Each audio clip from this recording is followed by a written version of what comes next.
આ તરફ બનાસકાંઠાના કાંકરેજ તાલુકામાં અચાનક હવામાનમાં પલટો આવ્યો। અચાનક ગાજવીજ સાથે વરસાદ શરૂ થયો। વહેલી સવારે વરસાદ બાદ ફરી વરસાદી માહોલ છવાયો। ખેડૂતોના ખેતરમાં રહેલા ઘઉંના પાકને નુકસાન પહોંચ્યું છે, તો પાકને નુકસાન થવાની શક્યતાને કારણે ખેડૂતો ચિંતામાં મુકાયા છે।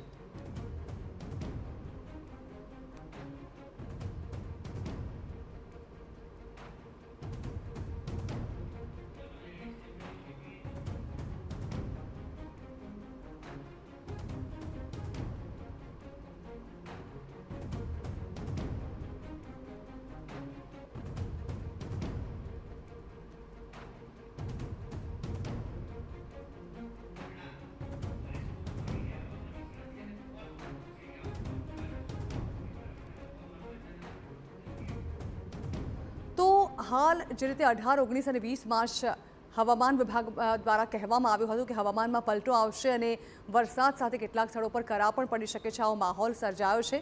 ત્યારે આ અંગે હવામાન નિષ્ણાંત પરેશ ગોસ્વામી આપણી સાથે જોડાઈ રહ્યા છે। તેમની સાથે વાતચીત કરીને જાણવાની કોશિશ કરીએ કે આ પરિસ્થિતિ પાછળનું કારણ શું છે। પરેશભાઈ, એક રીતે જોવા જઈએ તો હજુ તો કાળઝાળ ગરમીની શરૂઆત જ થઈ હતી અને ત્યારે જ આ માવઠું જ્યાં માત્ર વરસાદ જ નહીં પરંતુ કરા પણ પડી રહ્યા છે, આ પાછળનું કારણ શું હોઈ શકે?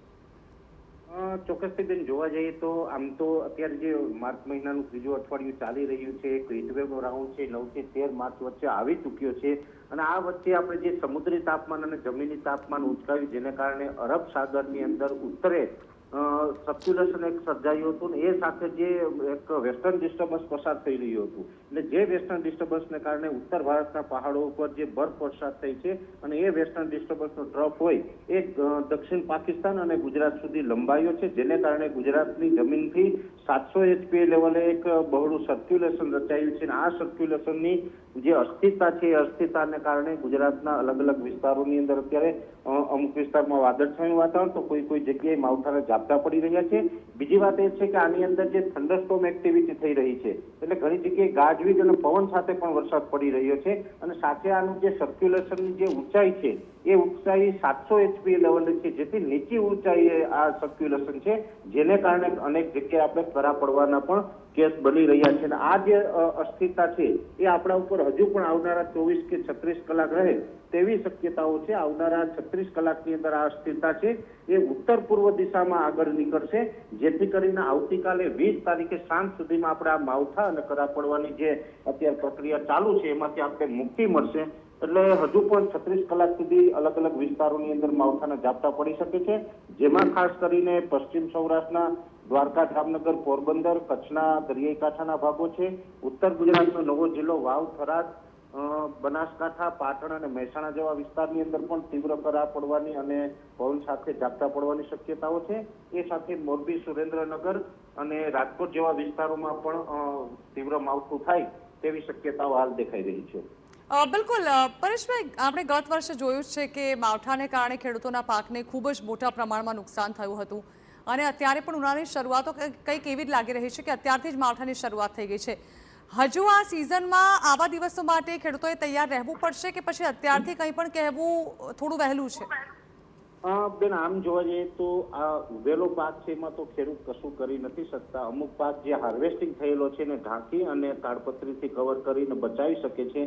બીજી વાત એ છે કે જે અત્યારે લેટ વાવેતર હતું, જે ઘઉં જેવો પાક હોય, બીજા અન્ય લસણ ડુંગળીના પાકો છે એની અંદર પણ નુકસાની થશે। ખાસ કરીને જોવા જઈએ તો બાગાયતી પાક છે એમાં વધારે નુકસાની થવાની છે, જેની અંદર ખાસ કરીને કેરીનો પાક છે એની અંદર લેટ ફ્લાવરિંગ છે, એની અંદર અલ્ટરનેરિયા બ્લાઇટ છે, ફાઇટોપ્થોરા બ્લાઇટ છે, ફિઝિડિયમ વિલ્ટ છે જેવી ડિઝીઝ આવી શકે છે, એટલે એમાં ખેડૂતોએ ખાસ ફૂગનાશકના કન્ટેનરથી છંટકાવ કરવાની કાળજી રાખવી પડશે।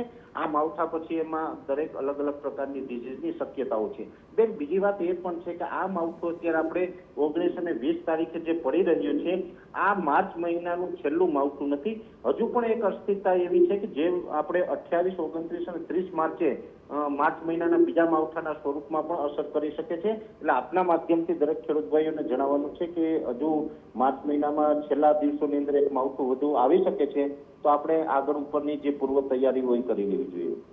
જી બિલકુલ પરેશભાઈ, આભાર। તો હવામાન નિષ્ણાંત પરેશ ગોસ્વામી હતા અમારી સાથે। જણાવી દઈએ કે અત્યારે જે પ્રકારની પરિસ્થિતિ છે હજુ પણ આવનારા 23 થી 36 કલાક યથાવત રહેવાની આગાહી હવામાન નિષ્ણાંત પણ વ્યક્ત કરી રહ્યા છે। આગામી 2 દિવસ રાજ્યમાં કમોસમી વરસાદી માહોલ છવાયેલો રહી શકે છે, જેમાં સૌરાષ્ટ્ર સહિત ઉત્તર અને મધ્ય ગુજરાતમાં માવઠાની આગાહી વ્યક્ત કરવામાં આવી છે। તો વિવિધ જિલ્લાઓમાં છૂટાછવાયા વરસાદની આગાહી કરાઈ છે। કેટલાક વિસ્તારોમાં કરા પડવાની પણ સંભાવના છે। 50 થી 60 કિલોમીટરની ઝડપે પવન ફૂંકાઈ શકે છે। 2 દિવસ બાદ તાપમાનમાં વધારો થશે। તો વિવિધ જિલ્લામાં પવન સાથે ભારે વરસાદની આગાહી કરાઈ છે, જેમાં કચ્છ, દ્વારકા અને પોરબંદરમાં ભારે વરસાદની શક્યતા વ્યક્ત કરવામાં આવી છે। જૂનાગઢ, રાજકોટ, કચ્છ અને અમરેલીમાં ગાજવીજ સાથે વરસાદ પડી શકે છે। તો પાટણ, મહેસાણા, બનાસકાંઠા અને સાબરકાંઠામાં પણ માવઠાની આગાહી વ્યક્ત કરવામાં આવી છે।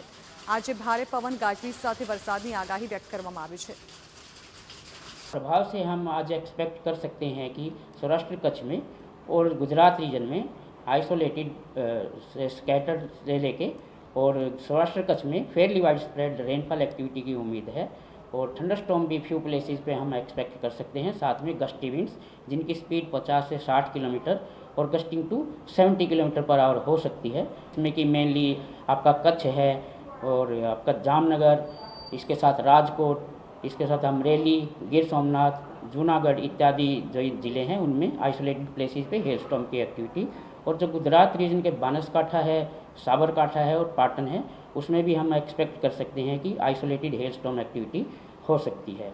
इसके साथ ही अगर हम बात करें आइसोलेटेड हैवी रेनफॉल की, तो 3 डिस्ट्रिक्ट जो कोस्टल डिस्ट्रिक्ट्स हैं जिसमें कच्छ, द्वारका और पोरबंदर, इसमें हम एक्सपेक्ट कर सकते हैं कि आइसोलेटेड हैवी रेनफॉल आ सकता है आज के लिए।